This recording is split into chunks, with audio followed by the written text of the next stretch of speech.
আসসালামু আলাইকুম ভিউয়ার্স। আমি আজকে এসেছি আইবাদে। রাজশাহীর এটা আইবাদ। আপনারা সবাই জানেন এটা হলো পদ্মা নদী। আর এই আইবাদে অনেক ধরনের অনেক কিছু নৌকা আছে।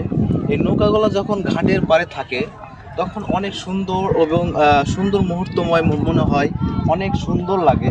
এই আর এই আইবাদের যে বাতাসগুলো লাগছে, মনে অনেক শান্তি এবং উৎসর্গতা জীবনে আসছে।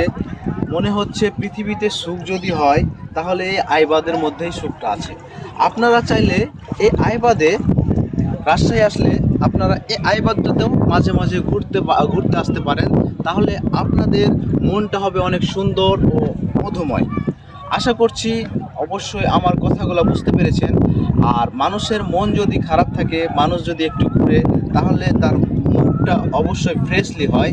এবং কোনো যদি অসুখ বিসুখ হয়, মানুষের মন থাকলে এবং মানুষ যদি সুস্থ থাকে তাহলে সব কিছু তার দ্বারা করা সম্ভব। এজন্য আমাদেরকে মাঝে মাঝে অবশ্যই ঘুরতে হবে, তাহলে আমাদের জীবন হবে অনেক সুন্দর। থ্যাংক ইউ, সবাই ভালো থাকবেন, সুস্থ থাকবেন। আল্লাহ হাফেজ।